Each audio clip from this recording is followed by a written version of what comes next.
भगवते वासुदेवाय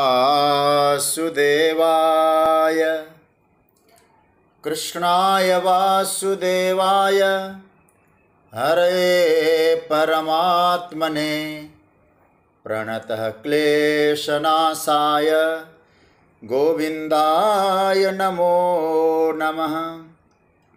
नमः परमहंसास्वादितचरणकमलचिन्मकरन्दाय भक्तजनमानसनिवासाय श्रीरामचन्द्राय। वागीशायस्य वदने लक्ष्मीर्यस्य च वक्षसि यस्यास्ते हृदये संवित्तं नृसिंहमहं भजे।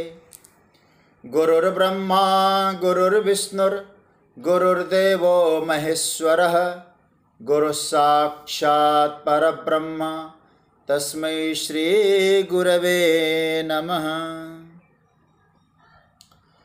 भगवत चरण कमलानुरागी सभी आत्मीय प्रिय प्रभु प्रेमीजन, स्वाध्याय परिवार के सभी आत्मीय स्वजन, आप सभी को मेरा प्रणाम, सभी को वंदन, सबका अभिनंदन। राधे राधे, जय श्री कृष्ण, जय सिया राम। प्रभु की मंगलमय कृपा करुणा का हम लोग अनुभव कर रहे हैं। जीवन में सत्संग की उपलब्धि परमात्मा की कृपा का ही स्वरूप होता है। प्रभु की कृपा से हम लोग विज्ञान के माध्यम से घर बैठे सत्संग लाभ प्राप्त कर रहे हैं। श्रीमद् भगवद गीता के 10वें अध्याय, जिसको हम लोग विभूति योग कह रहे हैं, ठाकुर जी ने कहा उस विभूति योग पर चिंतन चल रहा है। कल का हम लोगों का चिंतन भगवान की विभूति क्या है, भगवान की विभूति कैसे कैसे स्वरूप से प्रकट होती है और प्रत्येक मनुष्य में भगवान की विभूति प्रकट हो सकती है, ये सूत्र हम लोगों ने चिंतन किया। अब भगवान अपनी जो व्यापक विभूति है उसको यहाँ कह रहे हैं, क्योंकि कल प्रभु ने ये कहा कि मैं विस्तार से तो तुम्हें अपनी विभूति का वर्णन नहीं कर पाऊंगा, क्योंकि विस्तार का कोई अंत नहीं है। नास्त्यंतो विस्तरस्य में, मेरी विभूति का कोई अंत नहीं है। जहाँ जहाँ कोई विशेषता है वो मेरी विभूति है, वो अनंत है। अब उसके बाद भगवान यहाँ अपनी दिव्य विभूति, पहली जो विभूति है उसका वर्णन कर रहे हैं। और याद रखना, इस तत्व को समझ ले कोई, इस पहले श्लोक को कोई समझ ले तो आगे को समझने की आवश्यकता भी शायद न पड़े। इतनी गंभीर बात ठाकुर जी ने यहाँ बताई है, उस पर हम लोग चिंतन करेंगे। आइए अब 20वें श्लोक का आज हम लोग चिंतन करें। मैं प्रयास करूंगा आज इस श्लोक को पूरा करूं और उसके बाद लगभग पौने घंटे तक हम कथा करेंगे। उसके बाद 10 मिनट होली के शुभकामना संदेश के माध्यम से कुछ प्रिय वचन पूज्य पांडे जी का, फिर हमारे 5 मिनट उससे पहले हमारे मनोज जी भी स्वाध्याय परिवार को होली की कुछ शुभकामना संदेश देंगे। तो 45 मिनट तक हम कथा करेंगे, लेकिन आप लोग पूरा समय बैठे रहिएगा। आइए अब हम लोग 20वें श्लोक की चर्चा करते हैं। पहले मैं बोलूं, फिर आप लोग इसका पाठ करिएगा। अहमात्मा गुडाकेश सर्वभूताशयस्थितः अहमादिश्च मध्यम च भूतानामन्त एव च। भगवान यहाँ से प्रारंभ कर रहे हैं, बहुत ध्यान से समझिएगा। गुडाकेश अहम सर्वभूताशयः स्थितः आत्मा च अहम भूतानाम आदि च मध्यम च अंतः एव। गुडाकेश, हे नींद को जीतने वाले गुडाका ईसा, अथवा हे घने बाल वाले, अहम सर्वभूताशय स्थित आत्मा, मैं संपूर्ण प्राणी भूतों में स्थित आत्मा हूँ।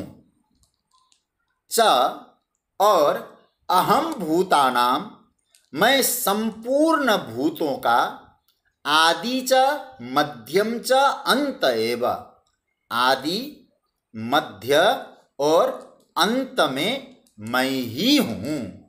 ये भगवान कह रहे हैं, हे निद्राजयी, मैं सब भूत प्राणियों में स्थित हूँ और संपूर्ण प्राणियों के आदि मध्य और अंत मैं ही हूँ। ये बड़ी विभूति है। अर्जुन के प्रश्न का उत्तर भगवान दे रहे हैं और मुझे लगता है पहला जो उत्तर है ये टॉप श्रेणी का उत्तर है। सबसे श्रेष्ठतम उत्तर यदि आप विभूति में जो भगवान बताने जा रहे हैं 19 श्लोक से 42 श्लोक तक, उनमें टॉप की विभूति यह है। अगर यह मंत्र हम लोगों ने आत्मसात कर लिया, समझ लिया, तो आगे सब समझ में आ जाएगा। और एक शब्द में कहूँ, एक वाक्य में कहूँ, आगे कुछ समझने की आवश्यकता भी संभवतः न पड़े। सभी प्राणियों के हृदय में मैं ही बैठा हूं। अर्जुन, इस बात को तुम मान ले, अहम आत्मा गुडाकेश। देखो, यह पहला सूत्र है गीता के विभूति का, अहम आत्मा, मैं गुडाकेश। गुडाकेश के दो अर्थ होते हैं, एक तो निद्रा को जीतने वाला, दूसरा जिसके घने बाल है। इसलिए जगतगुरु शंकराचार्य ने इसके दो अर्थ किए अपने भाष्य में, जीत निद्रह घनकेशः वा, मतलब निद्रा विजयी अथवा सुंदर बाल वाले। हे निद्राजयी अर्जुन, भगवान यहाँ गुडाकेश कहकर अर्जुन की वीर वृत्ति की, साधना वृत्ति की प्रशंसा कर रहे हैं, अभिनंदन कर रहे हैं। भगवान मानो कह रहे हैं, अर्जुन मैं जानता हूँ साधना काल में, प्रशिक्षण काल में तुम जब धनुर्विद्या सीखते थे, धनुर्विद्या का अभ्यास करते थे, तब तुमने नींद को अपने वश में किया था। मतलब तुम्हारे हिसाब से नींद आती थी, नींद के हिसाब से तुम नहीं बंधे थे। मतलब नींद पर इतना नियंत्रण था अर्जुन का। इसलिए अर्जुन का एक नाम है गुडाकेश, बड़ा सुंदर नाम है। मतलब हम निद्रा के वश में है या निद्रा हमारे वश में है, जब चाहे हम नींद लें। हे गुडाकेश, मतलब एक कोई साधारण साधना से निद्रा को वश में नहीं किया जा सकता, ये तो बहुत बड़ी साधना है। तो भगवान अर्जुन को गुडाकेश कहकर क्या कहना चाहते हैं कि हे अर्जुन, जिस साधन वृत्ति से तुमने निद्रा को जीत लिया, और ऐसी साधना की वृत्ति इसमें लगाओ, मुझे पाने में लगाओ, आत्मा की खोज में लगाओ, प्रयोग करो उस साधना को यहाँ। और इसका अर्थ मुझे जहाँ तक लगता है, जो हम बुद्धि का प्रयोग जगत को समझने में करते हैं, उससे थोड़ा सा भी कम प्रयोग भी परम तत्व को समझने में करेंगे तो समझना सरल हो जाएगा। धनुर्विद्या के अभ्यास में तुमने ऐसी तन्मयता दिखाई थी ना अर्जुन, वैसी तन्मयता से अब यहां तुम इसका प्रयोग करो आत्मा को समझने का। प्रभु, वो तन्मयता कहाँ लगाना है, मुझे क्या समझना है? तब भगवान कहते अहम आत्मा। इतना बढ़िया सूत्र है ना ये सूत्र। अर्जुन, मैं आत्मा हूं और सबका आत्मा। कैसे? सर्वभूताशय स्थितः, संपूर्ण प्राणियों में स्थित आत्मा हूं मैं। मतलब मेरी उपस्थिति ही अंतकरण को स्पंदित कर रही है। ध्यान से समझना इस बारीकी को। अहम आत्मा जब भगवान कहते हैं मेरी उपस्थिति मात्र से ही सब कुछ हो रहा है, ये अंतकरण स्पंदित हो रहा है, मतलब मेरी उपस्थिति से ही लोगों के हृदय में सद्विचारों की जागृति होती है, दुर्विचारों की जागृति होती है। भगवान क्या कहना चाहते हैं? तुम सद्विचारों की तरफ मत जाओ, दुर्विचारों की तरफ मत जाओ, उधर मत देखो, उसके स्पंदन को देखो। ध्यान से समझना इसको, उसके स्पंदन को देखो। देखो यह जो जड़ अंतकरण है कैसे स्पंदित हो रहा होगा, कभी आप लोग चिंतन करें इस विषय में। इसी का नाम ही तो साधना है, विभूति को खोजना है। अंतकरण समझ में आ रहा है, अंतकरण का स्पंदन ये बाहर दिखाई दे रहा है, भीतर कौन है? क्योंकि ये जो धड़क रहा है इसका मतलब है इसके भीतर कोई ऐसी दिव्य शक्ति है जो काम कर रही है। वो शक्ति जड़ नहीं हो सकती। बस अर्जुन तुम उसका अनुभव करो। मतलब क्या है? शरीर कौन चला रहा है, अंतकरण को स्पंदित कौन कर रहा है? अहम आत्मा, भगवान कहते हैं मैं हूं, उसका अनुभव करना, यही विभूति है। शरीर को जानने की आवश्यकता नहीं है, अंतकरण को जानने की भी आवश्यकता नहीं। अंतकरण जिससे स्पंदित हो रहा है, दिल धड़क रहा है, वो चेतन सत्ता को समझना, तो आपने समझ लिया विभूति क्या है, योग क्या है। हमारे पूज्य गुरुदेव कहा करते थे, कोई मोटा तगड़ा आदमी हो ना, वो चलता था, बोले देखो कितनी लंबी चौड़ी माटी ढो रख माटी है इसमें, ये माटी को कौन ढो रहा है, इस शरीर को कौन ढो रहा है? बस उस ढोने वाले को और स्पंदन करने वाले को और देखने की शक्ति प्रदान करने वाले को, जो भीतर धड़क रहा है, वो धड़कन कहां से प्रकट हो रहा है उसको समझने की कोशिश करो। क्योंकि याद रखना, उस धड़कन के जो कारण को हम लोग नहीं देखते। धड़कन को भले ही देख लेते हैं, और वह किसकी वजह से धड़क रहा है, कैसे हो रहा है।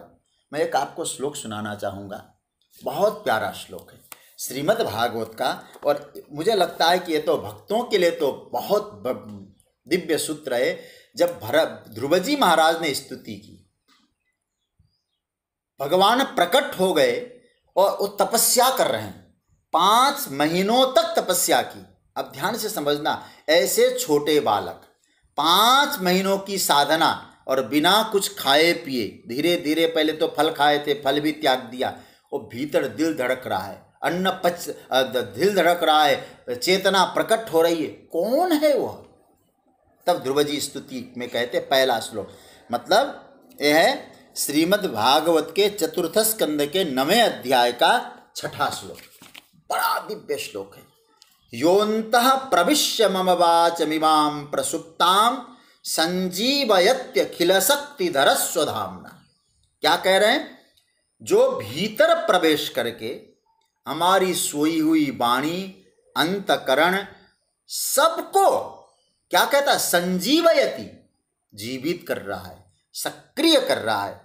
अन्यान सहस्त्रचरण श्रवणत्वगादीन प्राणान नमो भगवते पुरुषाय तुभ्यम। महाराज आप ही तो सब कुछ कर रहे हैं, इसलिए मैं आपको प्रणाम करता हूं। मतलब कौन है? वो जो चेतन सत्ता है, जिसके कारण सब कुछ हो रहा है, वही ठाकुर की विभूति है। स्पंदन को देखना है, स्पंदन के कारण को देखना है। कौन है वो? सर्वभूताशय स्थितः, संपूर्ण प्राणी मात्र के आशय में, हृदय में रहने वाला वो चेतन सत्ता है। अर्जुन वो कौन है? वो मैं हूं।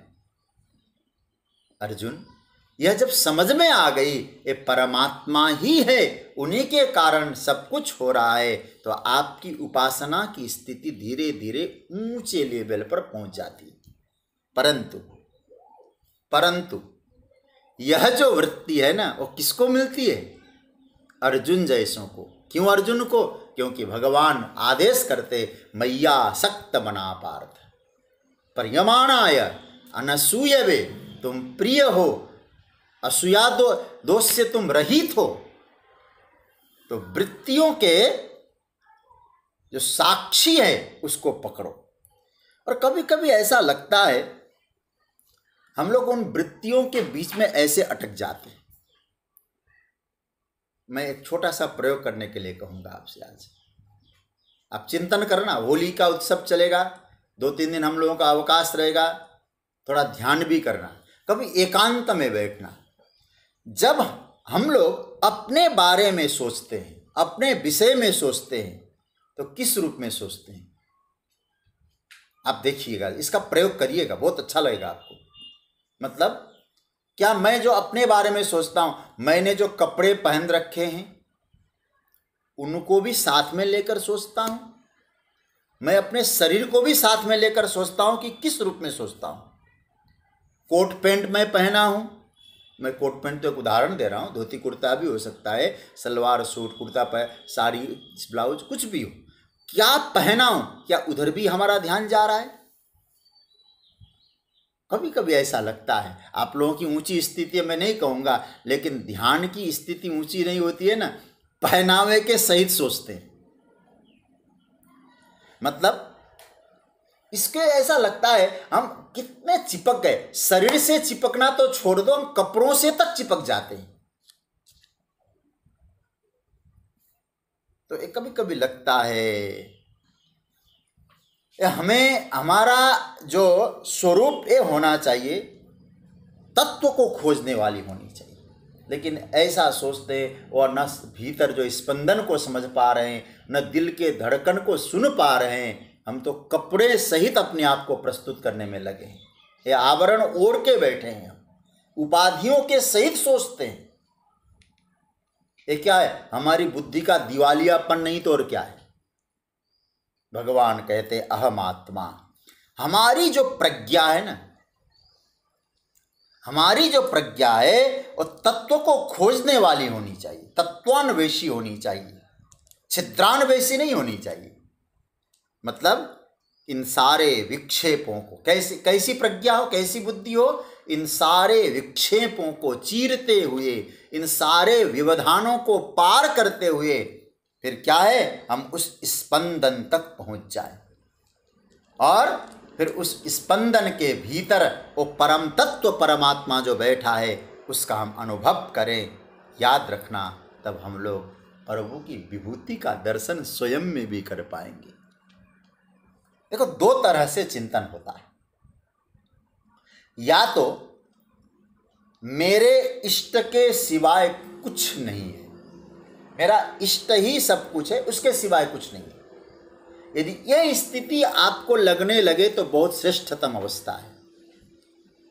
और कभी कभी संसार में कोई चीज आपको आकर्षित करती है, यदि ऐसा चिंतन है श्रेष्ठ है। यदि ऐसा चिंतन है तो दूसरी अवस्था, संसार में कभी कभी कोई चीज हमको आकर्षित करती है, सौंदर्य दिखाई देता है, तो उस समय हमको ये समझना चाहिए उस सौंदर्य की विशेषता ये वस्तु की विशेषता नहीं है, इसमें तो परमात्मा की विशेषता है।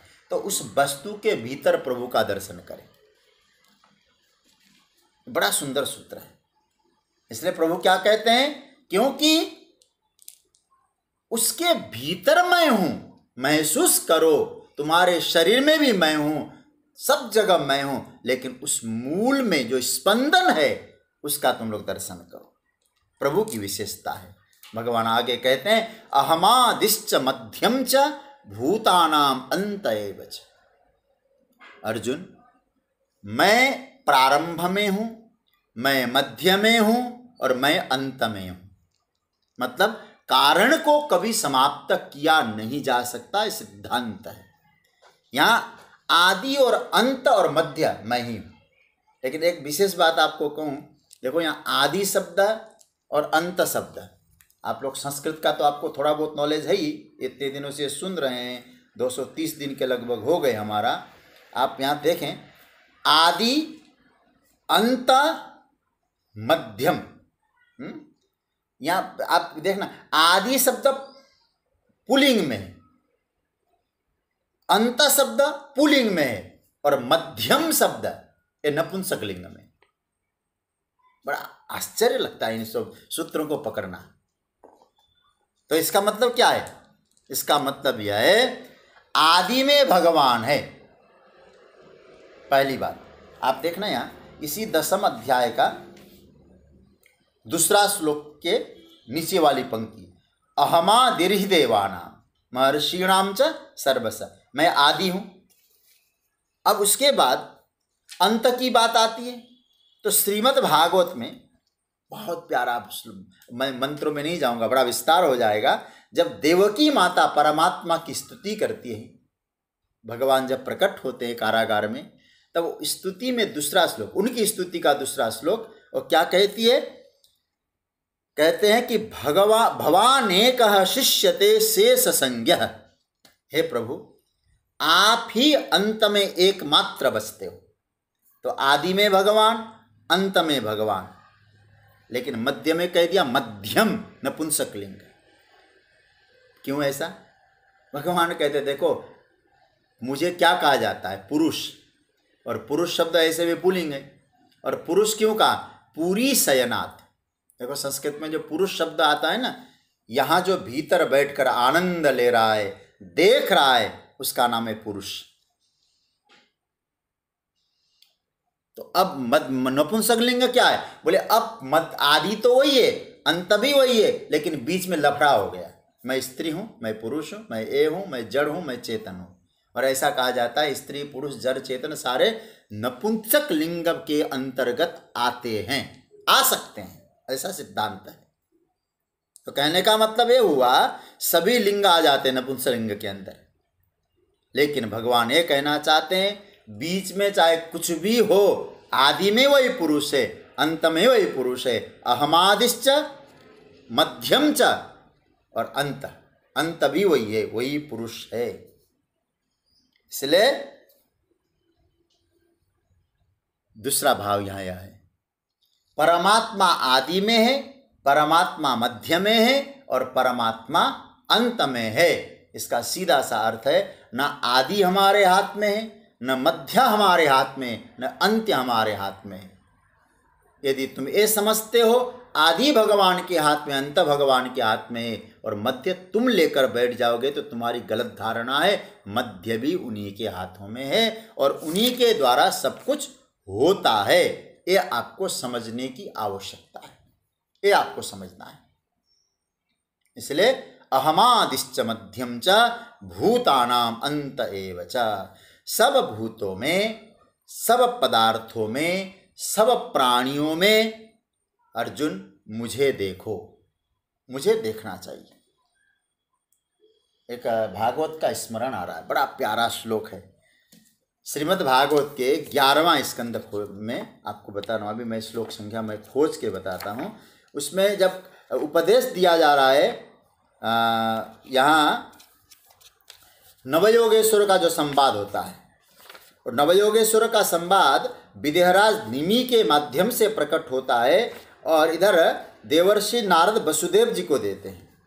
और उसका 11वें स्कंद के दूसरे अध्याय का 41वां श्लोक, इसमें क्या बढ़िया श्लोक आया है।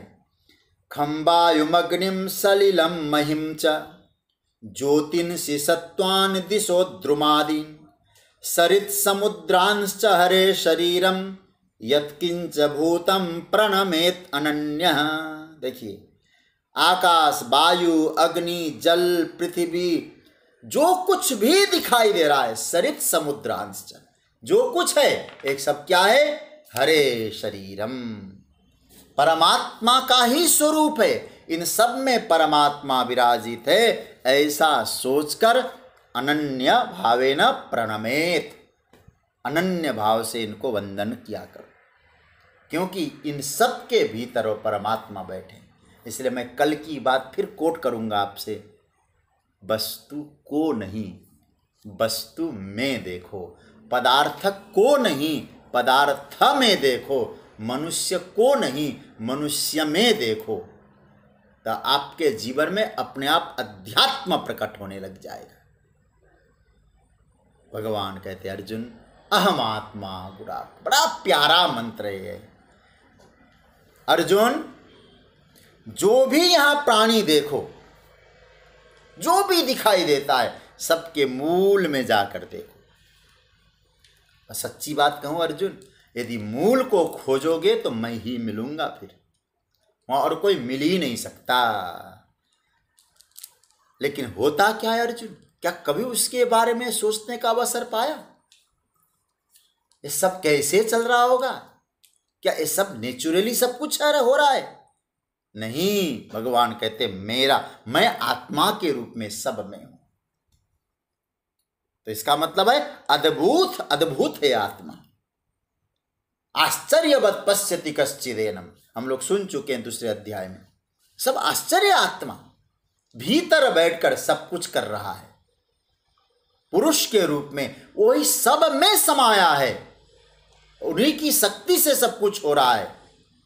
लेकिन हमारी स्थिति क्या है, उधर ध्यान नहीं जाता। महाराज कौन है आप? अहम आत्मा, मैं आत्मा हूं अर्जुन। मुझे लगता है पूरे वेदांत का सार ठाकुर जी ने इस श्लोक में बोल दिया है। पूरा वेदांत, हम लोग वेदांत का महावाक्य है ना, अयम आत्मा ब्रह्म, जो वेदांत पढ़ते हैं उनको मालूम है। 4 महावाक्य क्या है? अहम ब्रह्मास्मि, तत्त्वमसि, प्रज्ञानम ब्रह्म, अयम आत्मा ब्रह्म। तो अयम आत्मा, यह आत्मा, यह अयम आत्मा नहीं, अहम आत्मा। देखो पूरा वेदांत बोल दिया ठाकुर जी ने, पूरा महावाक्य प्रकट कर दिया। अर्जुन अहम आत्मा, मैं आत्मा के रूप में हूं। मतलब क्या है? मेरी सबसे बड़ी और पहली विभूति है अहम आत्मा। बाकी क्या है? उसी का विस्तार है, बाकी कुछ नहीं है। जो कुछ है उसी आत्मा का ही सब कुछ है। लेकिन याद रखना अर्जुन, यदि उसको तुमने समझ लिया, तुमको लगेगा उसी आत्मा का ही अनंत विस्तार है। मैं कौन, आप कौन है? मैं आत्मा हूं, सोल हूं मैं। अच्छा एक बात बताऊं, आत्मा शब्द जो है ना बड़ा महत्वपूर्ण है। विभूति का पहला सूत्र समझना, आत्मा। आत्मा के 4 अर्थ मैं आपके सामने रख रहा हूं, इसको भी आप समझना। 4 अर्थ होते हैं आत्मा के। आत्मा के 4 अर्थ, मतलब आप, पहला अर्थ आपनोति व्यापनोति इति आत्मा। पहली व्युत्पत्ति है आपनोति, जो सहज उपलब्ध है सबको, मतलब है, उपलब्ध नहीं अलग बात है, सब में है, अथवा व्याप्त है, व्यापनोति जो व्यापक है।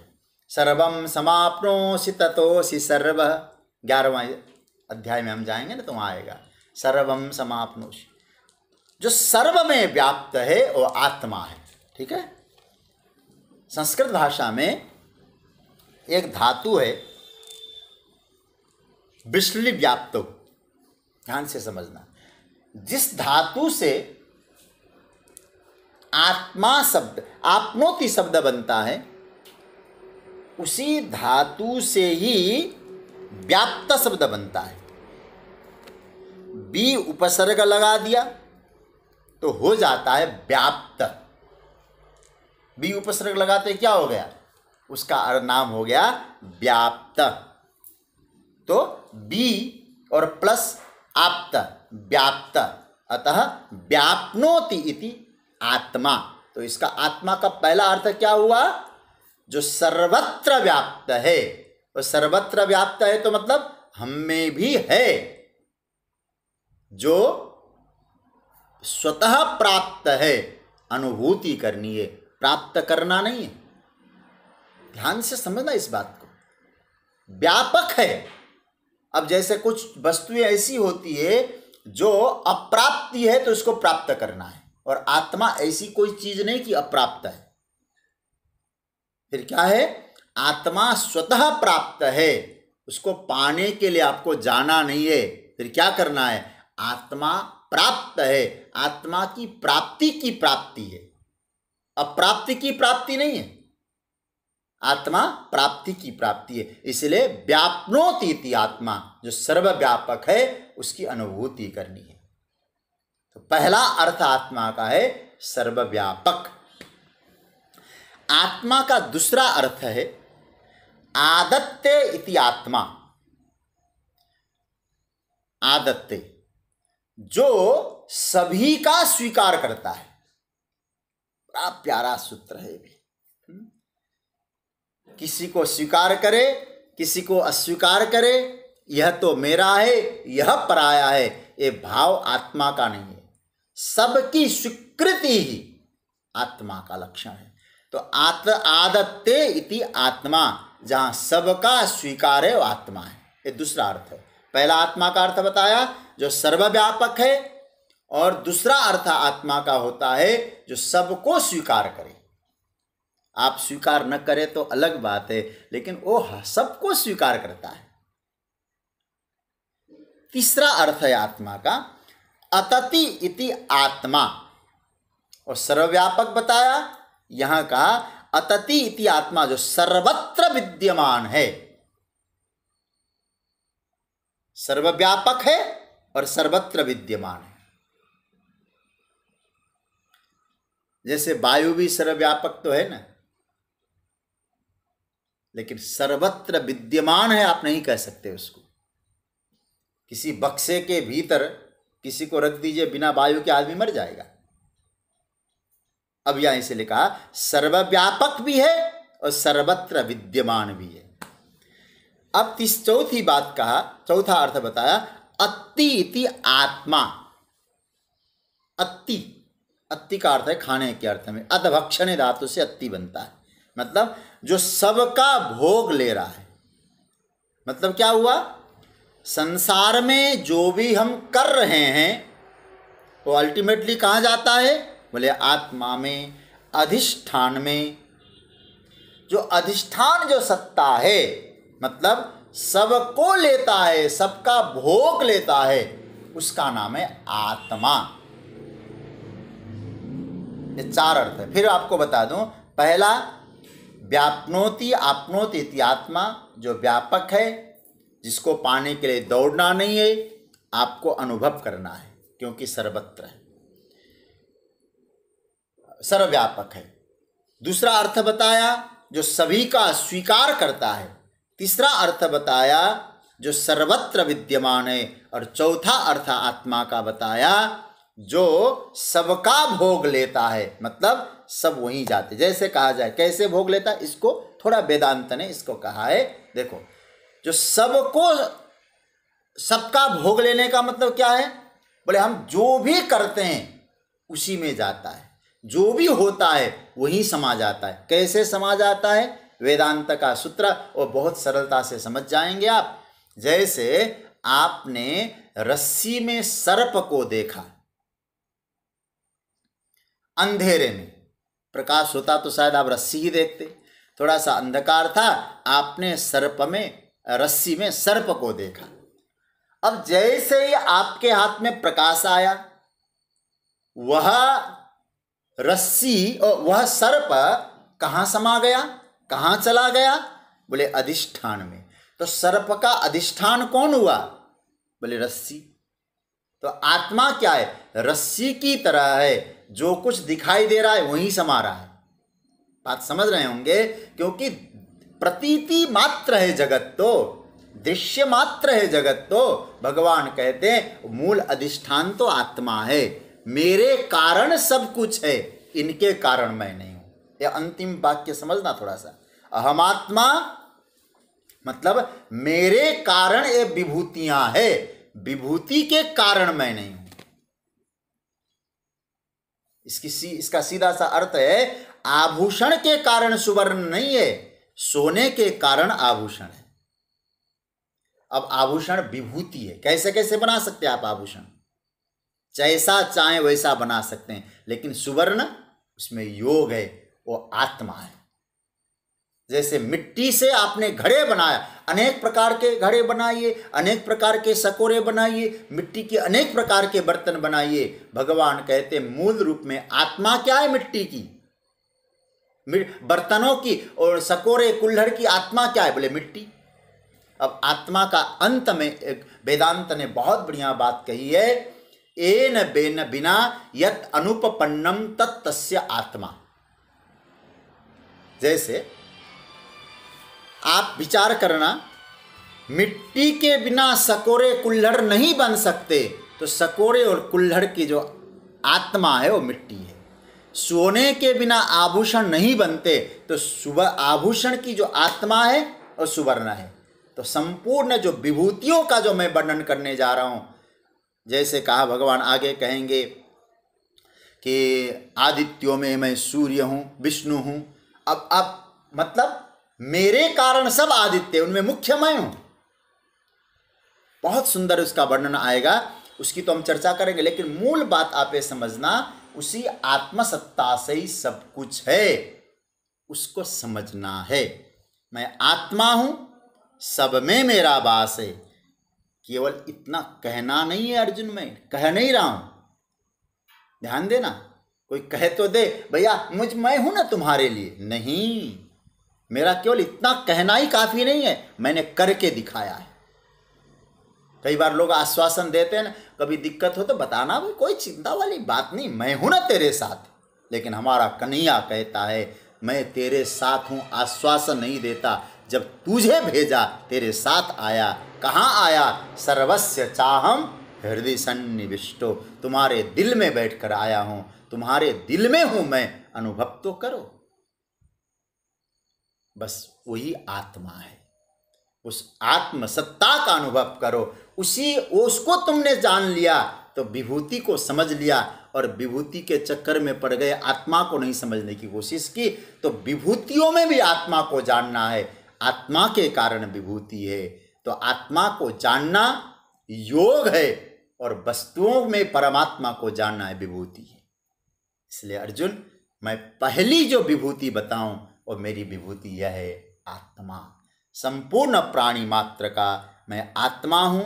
तो इस बात को आप समझ लें और इसका अनुभव करें। भगवान विभूति में जो पहला जो स्टेटमेंट अपना दे रहे हैं वह है अहम आत्मा गुडाकेश। हे गुडाकेश, हे अर्जुन, तुमने निद्रा को जीत लिया। किस लिए जीता? धनुर्विद्या सीखनी है, अन्य कार्य करना है, उसके लिए तुमने निद्रा को जीता। लेकिन आत्मा की अनुभूति के लिए तुमने किया क्या? बस वो साधना, उस तत्व को समझने में लगाओ। हृदय कैसे धड़क रहा है, कहाँ? सर्वभूताशय स्थित, संपूर्ण प्राणियों के हृदय में मैं स्थित हूँ। इसलिए मैं आदि हूँ, मैं मध्य हूँ, मैं अंत हूँ। ऐसा मुझे तुम समझो। ये मेरी प्रथम विभूति है, ये व्यापक विभूति है, और विभूतियों का बाप है। विभूतियों का बाप है। इसको एक बार तुमने समझ लिया अर्जुन, फिर तुम्हें कुछ समझने की आवश्यकता नहीं है। और जो कुछ देख लोगे तो मेरे स्वरूप को अपने आप तुम्हारे हृदय में मेरा स्वरूप बैठ जाएगा। ऐसा परमात्मा अर्जुन को आश्वासन दे रहे। मुझे लगता है अर्जुन को ही नहीं, अर्जुन के माध्यम से हम सबको आश्वासन दे रहे हैं। मूल को समझ लो, फूल अपने आप समझ में आ जाएगा। मूल को मत भूलो, मूल में परमात्मा है। वही कृष्ण कह रहे हैं, मैं तेरे साथ हूँ। मैं केवल आश्वासन देकर नहीं बैठा, मैं तेरे साथ हो लिया हूँ। अहम आत्मा गुडाकेश सर्वभूताशय स्थित अहम आदिश्च मध्यम च भूतानाम अंतएव च। ये बात बताई गई।